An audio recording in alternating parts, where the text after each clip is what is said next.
तो था नहीं कि प्रो कबड्डी भी स्टार्ट हो गया, ऐसा प्लेटफॉर्म मिलेगा कबड्डी को, तो ये लग रहा था कि भाई अब तो जॉब भी मिलनी मुश्किल है। 8 पॉइंट बन रहे हैं, तो ना तो आर्मी में मिल रही है, फौज पुलिस में भी यही पॉइंट बनाएंगे तो जॉब का मतलब ये था कि मिलेगी ही नहीं शायद। क्या लास्ट में खेती करनी पड़े, और खेती में भी क्या 2-2 एकड़ जमीन है अपने गांव में, कितनी जमीन है एक परिवार में। प्रो से पहले मैंने आर्मी बरेली जाट रेजिमेंट में गया था, वहाँ पे ट्रायल भी होगी, सब हो गया, उसमें ट्रायल में पास भी हो गया, गेम थोड़ा ठीक ठाक था तो कर दिया था पास, लेकिन वो डॉक्टरी में पॉइंट वगैरह बना दिए 7-8, तो फिर मैं दोबारा गया नहीं, मेडिकल में पॉइंट बना दिए थे। उसके बाद तो फिर प्रो कबड्डी स्टार्ट हो गई थी। उसके बाद फिर सेंट्रल रेलवे में बॉम्बे वहाँ पे ट्राई किया था, वहाँ ट्रायल हो गया, सिलेक्शन हो गया, ज्वाइनिंग लेटर आया, मैंने ज्वाइन नहीं किया वहाँ भी। संदीप बोल उस टाइम साथ में था, तो वो बोला कि इनकम टैक्स में हो गया था उसका सिलेक्शन, तो बोला इधर ही करेंगे जॉब दोनों, इधर अगले साल वैकेंसी आएंगे तो उधर ही। हरियाणा देखने वाले बस सारे दर्शकों ने मोदू जागलन की राम राम भाई। रोहतक में फिलहाल मौजूद हूँ और अमित हुड्डा आज हमारे साथ है, अकेडमी भी चालू है, एक बार उस साइड घुमा दे। अकेडमी में प्रैक्टिस करा है, बहुत सारे लोगों के फ़ोन भी आए थे भाई आपको बढ़िया ही अकेडमी बता, तो अमित हुड्डा अकेडमी बेस्ट है। प्रो कबड्डी भी प्लेयर यहाँ से निकले हैं, और लीग में भी शायद अपनी एंट्री है भाई साहब। कौन सी लीग में? ये वो ही नहीं कर रहे युवा सीरीज वगैरह में अपनी जो भी लीग होती है ना, उसमें लीग में अपनी अकेडमी की एंट्री होती है। और काफ़ी प्रो कबड्डी प्लेयर काफ़ी हैं, जो आशीष नरवाल है, अक्षय राठी है, और विशाल लाठर तो आपने देखा ही अभी खेलते हैं, तो इधर करते हैं काफ़ी प्रैक्टिस, इधर ही कर रहे हैं। तो यह सबसे बढ़िया अकेडमी भाई, खाना पीना रहना सहना सब कुछ है एक नंबर का। तो रह सको, जो स्क्रीन पर आप नंबर देख रहे हो उस पर कॉन्टैक्ट कर सको, हो कहीं से भी हो, पूरा इंडिया में कहीं से भी हो, रहने का सारा प्रबंध है। तो अमित हुड्डा का आज विचार जाना है कबड्डी में कैसे एंट्री करी, तो सबसे पहले राम राम भाई। राम राम भाई सभी को, जितने दर्शक चैनल को देख रहे हैं सभी को मेरा राम राम भाई। कैसी चल रही भाई सब प्रैक्टिस आजकल? काफ़ी अच्छी चल रही है भाई प्रैक्टिस, ये लगा लो कि ज़्यादा तो नहीं 10 दिन से स्टार्ट किया, क्योंकि बीच में थोड़ा फैमिली में भी थोड़ा काम करना पड़ता है भाई, थोड़ा खेत वेत का भी काम करना पड़ता है, और अपना पता ही अपना सारे देसी बालक खेता में भी जाना पड़ा, तो अभी स्टार्ट कर दिया। अभी नेशनल होना उसकी तैयारी कर रहे हैं, मैं भी कर रहा हूँ, और काफ़ी इधर बच्चों की, तो छोटे बच्चे इनकी लीग वगैरह होती हैं, छोटी युवा सीरीज है, उनकी तैयारी करा रहे हैं। अच्छा भाई सब जो इस सीजन रहा प्रो कबड्डी का थोड़ा लूज रहा, इसमें क्या कारण लगे? लूज ज़्यादातर मौके नहीं मिले मेरे को, जितना मेरे को खिलाया मैंने अपना बेस्ट दिया है, और काफ़ी अच्छा दिया है। जितना मेरे को लास्ट में शायद 7-8 मैच मेरे को लास्ट वाले मिले थे खेलने को, हमारी टीम क्वालिफाई भी नहीं हो रही थी, तो लास्ट में मैंने खेला और अच्छा खेला, तब जाके हमारी टीम ने क्वालिफाई किया था। और एक अकेले मेरे से नहीं, काफ़ी संदीप डुल था, उसको भी नहीं खिला रहे थे, पता नहीं वो हमें भी नहीं पता क्या रीज़न था। हो सकता कि जो खेल रहे थे वो हमारे से अच्छे थे, या मतलब कोई भी है, लेकिन टीम हार रही थी तो हमारे को मौका देना चाहिए था बीच में भी, मेरा मानना ये था। मतलब एक्सपीरियंस भी है काफ़ी, और मतलब गोल्ड मेडल भी दे चुके हैं प्रो कबड्डी में पहले। बिल्कुल, पटना पायरेट्स में 3rd सीजन में थे हम, वहाँ गोल्ड आया था, 4th सीजन में सिल्वर मेडल लिया था, और फिर उसके बाद 3rd आया था सीजन 7 में। तो भाई साहब इस क्वालिफाई की नहीं, हाँ क्वालिफाई किया, वो भी लास्ट में आगे। बिल्कुल ये लगा लो कि क्वालिफाई बाई लकी हुआ, क्योंकि दूसरी टीमें भी काफ़ी साथ में ही खड़ी थी साथ में, तो हमारा लक अच्छा था, हम क्वालिफाई कर गए। लेकिन टीम जब स्टार्टिंग में बनी, ऑक्शन हुआ, तो काफ़ी अच्छी टीम थी, बैलेंस टीम दिख रही थी। लेकिन शुरू के 5 मैच हम खेले भी ऐसे जैसे कि बिल्कुल बैलेंस टीम है, 5 में से 5 जीते थे। उसके बाद पता नहीं थोड़ा थोड़ा बच्चों का मनोबल डाउन हुआ, नए बच्चे थे काफ़ी, तो मेरा मानना यही था कि जो एक्सपीरियंस प्लेयर थे उनको मौका देना चाहिए था। बिल्कुल, और संभावना भी ये थी कि अब की बार भी गोल्ड लेके आऊँ, लेकिन ऐसा हो नहीं सका। हाँ नहीं हो सका, चांस थे पूरे गोल्ड के, और आ सकता था, टीम बैलेंस थी, टीम में कोई कमी नहीं थी। बिल्कुल। अच्छा कबड्डी की शुरुआत किसने देख के करी थी भाई साहब? कबड्डी तो भाई ये मकड़ोली है अपने पास, गाँव चमारिया के पास, वहाँ पे मेरे पापा की ड्यूटी वहीं पे थी, जो बिजली बोर्ड में थे, तो वहाँ पे उनको मेरे पापा ने उनको देखा खेलते हुए, तो उनको देख के भी हमारे को लेके गया उधर, 1-2 टूर्नामेंट दिखाए, तो हम भी खेलने लगे ऐसे ही। पहले सर्कल स्टाइल कबड्डी खेलते थे, लेकिन उसमें बोले कि स्कोप नहीं है, जॉब वगैरह नहीं है, किसी ने बताया, थोड़ा गाइड किया, तो हम नेशनल स्टाइल में खेलने लगे, और उसके बाद कंटिन्यू खेल ही रहे हैं। बिल्कुल। कितना उम्र थी, कौन सी क्लास में हो कर दे उस टाइम, जिस टाइम कबड्डी शुरुआत करी अपन? मैंने तो भाई कबड्डी कर दी होगी 4th-5वीं क्लास में स्टार्ट, क्योंकि अंडर 5वीं क्लास तक के जो मैच होते हैं वो भी खेल रहा हूँ मैं स्टेट लेवल तक। जो मतलब अपनी फैमिली था, अपना था पहला कोई स्पोर्ट्समैन था, कोई भी गेम का हो? नहीं, पहले तो कोई फैमिली में ऐसा कोई स्पोर्ट्समैन नहीं था, मतलब दोनों भाई थे। लेकिन पापा को काफ़ी शौक था कबड्डी का, सर्कल स्टाइल ऐसी स्टाइल जो भी थी, काफ़ी खेलों का शौक था, मतलब कुश्ती लगा ले, कुछ भी लगा ले, तो गेम में ही डालना चाहते थे, तो उसी से प्रेरणा लेके हम गेम में घुसे। अच्छा, पढ़ाई के बारे में बात करा, मतलब पढ़ाई तय लुक क्या कबड्डी शुरू करी थी या मतलब पढ़ाई में बढ़िया हो करते? नहीं, पढ़ाई में तो ठीक ठाक थे, लेकिन इतने कमज़ोर भी नहीं थे, ठीक थे। लेकिन पढ़ाई का ऐसा कोई जिम्मेवारी नहीं थी कि पढ़ना ज़रूरी है। घर वालों ने ऐसा कोई पाबंदी नहीं लगाई थी कि पढ़ना ज़रूरी है। उन्होंने बोलना था कि मेहनत करनी ज़रूरी है, मतलब ये भी नहीं कि गेम ही कुछ भी, चाहे डंड मार लो, दौड़ मार के आगे, डंड बैठक मार के आगे। अपने गांव में तो यही होता था पहले, तो ये करके आओ, पसीना निकाल के मेहनत करके आओ, बस यही था। अच्छा, नेशनल पहली नेशनल कौन सी खेली थी? स्कूली तक कोई भी हो?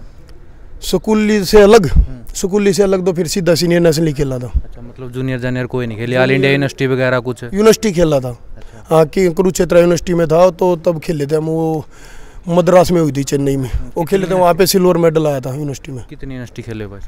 यूनिवर्सिटी में तीन ऑल इंडिया यूनिवर्सिटी 3 बार खेला हूँ, 1 बार सिल्वर, 2 बार पार्टिसिपेट है। कौन से प्लेयर हुए करते जो भी यूनिवर्सिटी खेले थे आप अपने साथ? मेरे साथ भाई एक रेडे गांव का ही राकेश था, और करमवीर खेड़ा इशार का, संजय पाई मेरा बेस्ट फ्रेंड था भाई, और पाई के थे काफ़ी लड़के। सोनू काला था जो अभी आर्मी में है, संजय रेलवे में है, राका रेलवे में है, और सारे कामयाब हो गए लगभग, वो साथ में थे जो। बिल्कुल, मतलब जो आपका बैच है जिसके साथ भी खेले तकरीबन सारे कामयाब हो गए? बिल्कुल, सभी जॉब पे हैं आज के दिन। अच्छा, प्रो कबड्डी में एंट्री कैसे हुई भाई साहब?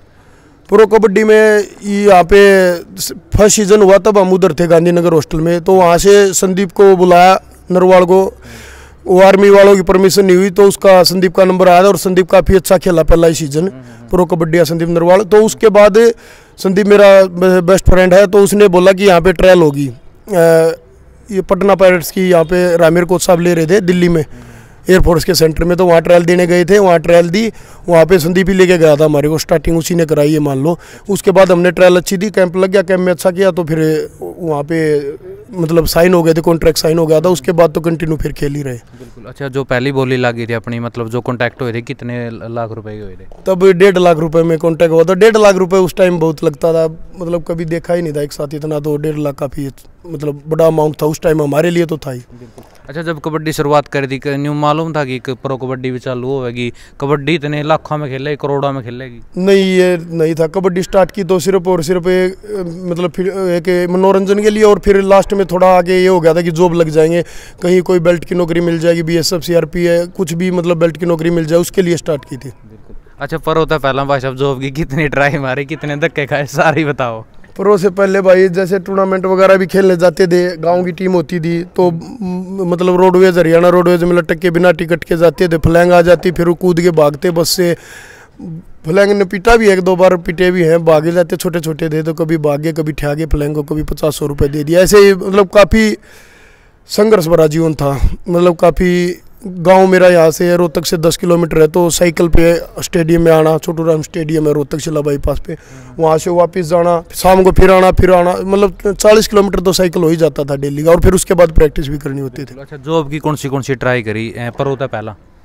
प्रो से पहले मैंने आर्मी बरेली जाट रेजिमेंट में गया था, वहाँ पे ट्रायल भी होगी, सब हो गया, उसमें ट्रायल में पास भी हो गया, गेम थोड़ा ठीक ठाक था तो कर दिया था पास। लेकिन वो डॉक्टरी में पॉइंट वगैरह बना दिए 7-8, तो फिर मैं दोबारा गया नहीं, मेडिकल में पॉइंट बना दिए थे। उसके बाद तो फिर ये प्रो कबड्डी स्टार्ट हो गई थी। उसके बाद फिर सेंट्रल रेलवे में बॉम्बे, वहाँ पे ट्राई किया था, वहाँ ट्रायल हो गया, सिलेक्शन हो गया, ज्वाइनिंग लेटर आया, मैंने ज्वाइन नहीं किया वहाँ भी। संदीप उस टाइम साथ में था, तो वो बोला कि इनकम टैक्स में हो गया था उसका सिलेक्शन, तो बोला इधर ही करेंगे जॉब दोनों, इधर अगले साल वैकेंसी आएंगे तो उधर ही हो जाएगा तेरा भी।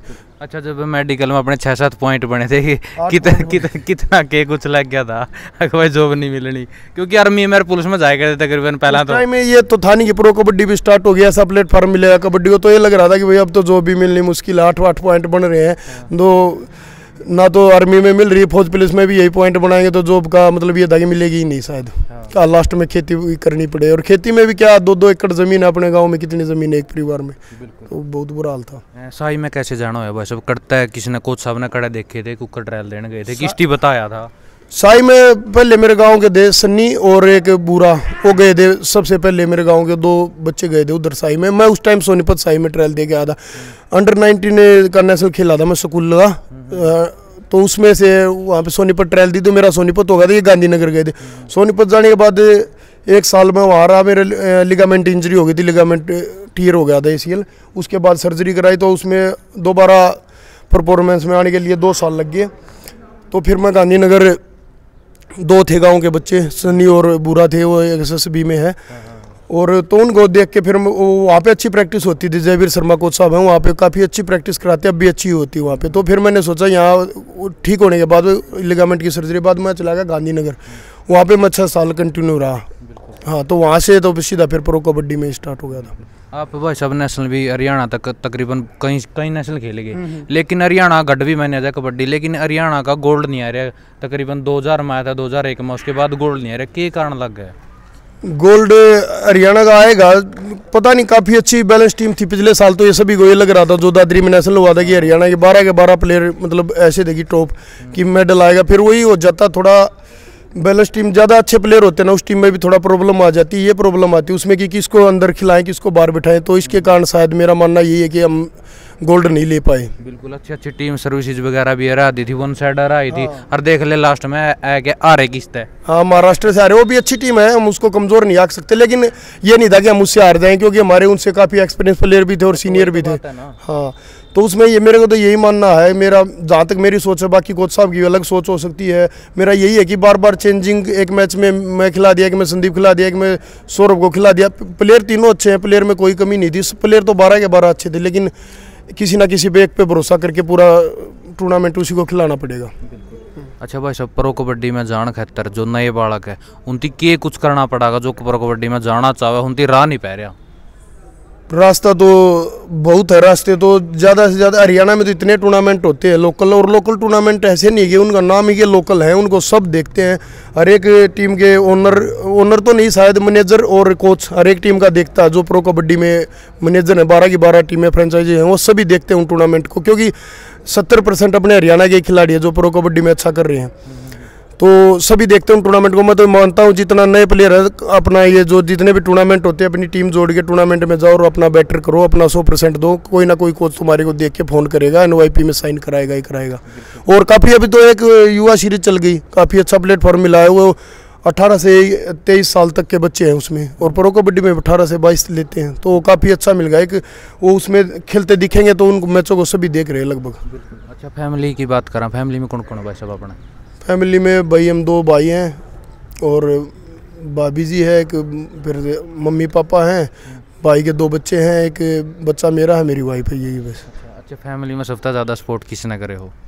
फैमिली में पापा ने किया सपोर्ट, तो भाई मम्मी पापा ने। उन्होंने तो हम सुबह मतलब 4 बजे उठाना, पहले अभी तो 8-9 बजे उठते हैं, अभी लेट उठते हैं, अभी थोड़ा। पहले तो 4 बजे उठा देते थे घर वाले कि चल जाके दौड़ मार के। तब कबड्डी का इतना वो भी नहीं था, प्रो कबड्डी का पता नहीं था, लेकिन फिर भी मेहनत के लिए भेज देते थे कहीं फौज प्लेस में, फिजिकल में तो कम से कम पास हो, आगे तो देखी जाएगी पहले तो। अच्छा, जो आपके बड़े भाई है नीटा नरेंद्र, बहुत बढ़िया प्लेयर है, ऑलराउंडर प्लेयर है, लेकिन प्रो नहीं मिली, क्या कारण है? वो मतलब हमारे गांव में तो सबसे अच्छा वही खेलता था, हमारे से सबसे, सन्नी से, मेरे से, बुरे सभी से अच्छा वो खेलता था। रेड भी कैच भी दोनों काम करता हो, आपने तो देखा ही खेल। तो पटना पायरेट्स में तब मैं और भाई दोनों गए थे, संदीप दोनों को ले गया था, क्योंकि दोनों ठीक कर रहे थे उस टाइम, और वहाँ पे ट्रायल भी दी दोनों ने। उसका सिलेक्शन भी मेरे से पहले ही हुआ था वहाँ भी पटना में, लेकिन उस टाइम उसकी जॉब लगी थी हरियाणा पुलिस में, तो उस टाइम उसकी ट्रेनिंग चालू थी। तो ट्रेनिंग एक तरफ था ये कि नौकरी को छोड़ के मतलब प्रो कबड्डी में घुस जाए, एक तरफ तो ये था कि ट्रेनिंग कर ले, और क्योंकि ट्रेनिंग पे छुट्टियाँ मिलती नहीं, तो उसका यही कारण रहा कि वो प्रो कबड्डी में आज नहीं खेल रहा। नहीं तो प्रो कबड्डी में हमारे से काफ़ी पहले खेलता और काफ़ी हमारे से तो बेटर ही खेलता। और फिर एक तरफ जॉब थी, एक तरफ, और प्रो कबड्डी का तब तक ये भी नहीं पता था, उस टाइम सेकंड ही सीजन था कि इतना लंबा चलेगी प्रो कबड्डी। ये था कहीं बंद ना हो जाए, तो जॉब तो बहुत ज़रूरी होती है खिलाड़ी के लिए। हाँ, क्या पता कब इंजरी हो जाए, तो इसलिए पहले जॉब को चुना, और जॉब को चुनने के बाद उसके बाद ही फिर NYP आ गया कि 18 से 22 का ही खेल सकता है, ट्रायल दे के आओ या नेशनल खेल गाओ। और नेशनल का पता ही है कितना मुश्किल है, नेशनल में तो नंबर गिरना, फिर वो थोड़ा इस कारण रह गए, नहीं तो आज वो खेलते। डाइट में के कुछ दे कर दे, जो अगर आपका फादर ने मतलब डाइट का शाप भी होगा, स्पोर्ट्स मैंने पसंद करे करता, उसे ने कबड्डी में बाड़े। डाइट का तो भाई अपना घी, दूध और बादाम ज़्यादा तो यही चला हमारा बचपन में। अभी तो प्रो कबड्डी में आने के बाद हमें प्रोटीन और ये ग्लूटामाइन, ये जो सप्लीमेंट होते हैं, मल्टीविटामिन, काफ़ी सप्लीमेंट आ गए प्रो कबड्डी में आने के बाद। इससे पहले नहीं था, उससे पहले तो घी, दूध लेकिन 3 kg एक दिन में, मतलब पूरे दिन में मेरे को पीना ही पीना होता था। नहीं पीते तो घर वाले डंडे मार के पिलाते थे, तो पीना ही है वो तो। अच्छा, अपने गुरु कौन है भाई साहब? गुरु गांव का ही था भाई, जिन्होंने स्टार्टिंग करवाई थी, एक चांद नाम है, वो अभी बिजली बोर्ड में JE हैं। तो उस टाइम वो जॉब पे नहीं थे, उन्होंने छोटी कबड्डी खेली थी पहले, तो उसने स्टार्ट किया करवाया था हमारा। उसके बाद फिर तो साई में जयवीर शर्मा के पास खेले, तो जयवीर शर्मा ही है। तो जड़ा भी जानते हैं कि ओड़ा गुरु हो जो पर्व में अलग है, इनकम टैक्स में अलग। हाँ, इनकम टैक्स में अलग है वो वहाँ पे। तो बेसिक पहला गुरु तो वही होता जो मतलब खड़ा करता ग्राउंड में। बहुत गर्व की बात है, पहलवान ने गुरु का नाम लिया नहीं, बहुत सारे मतलब बड़ा का नाम लिया, जो इंडिया लेवल का कोच है नहीं उसका नाम लिया, ओरिजिनल गुरु का नाम नहीं लेंगे आगे। लेकिन जिसने स्टार्टिंग कराई उसको हम भूल नहीं सकते। अगर वो खड़े नहीं करता ले जाए ग्राउंड में, तो आज कहाँ वहाँ यहाँ पे नहीं होने थे जहाँ पे। भाई साहब, अपने फेवरेट प्लेयर कौन है? एक रेड और एक कैचर। ऑलराउंडर दो संदीप नरवाल हैं, और कैचर जोगिंदर नरवाल थे फेवरेट। अभी वो खेल नहीं, मतलब लास्ट सीजन खेल रहे, अच्छा अभी देखो आगे खेल रहे हैं या कोचिंग करेंगे उसका पता नहीं अभी। लेकिन जब वो मतलब अपने उसमें थे पिक में, अभी तो काफ़ी एज हो गई उनकी, पिक में थे तब उससे अच्छा कॉर्नर नहीं देखा मैंने, काफ़ी अच्छे खेला। रेडर की बात करें, रेडर अभी तो नए नए तो काफ़ी आ गए हैं। संदीप रेड में भी अच्छा ही करता था, लेकिन अभी रेड कैच दोनों में अच्छा करता। लेकिन अभी पिछले सीजन उसको भी वही हो गया कि लास्ट में जाना पड़ा 5-4 मैच, लेकिन वो जो खेला अच्छा खेला वो। बिल्कुल नहीं, एक टाइम भी हुआ है, मतलब उम्र का हिसाब से चलना पड़ा है, कुछ इंजरी भी हो जाए, कुछ घर की रेडर में तो अभी नवीन ही अच्छा कर रहा है प्रो कबड्डी में। अच्छा, अपना हाइट वेट कितना भाई साहब? हाइट 5'11" हाइट है और वेट 80 to 83। अच्छा, अपना सपना क्या है भाई? मैं तो इस लेवल तक खेलना चाहूँगा। भाई सपना तो सभी का यही है कि इंडिया जर्सी पहन के खेले। एक बार पहनी है हमने, साउथ ये एशियन गेम हुए तो उसमें खेला हूँ मैं इंडिया के लिए। लेकिन मैं चाहता हूँ अभी जो एशियन गेम आने वाला है, वर्ल्ड कप आने वाला है, ये खेलूँ, ये मेरा सपना है और मैं काफ़ी उसके लिए मेहनत भी कर रहा हूँ। अच्छा, लास्ट में दर्शकों तक ये संदेश देना चाहोगे, कबड्डी में फ्यूचर है या नहीं है?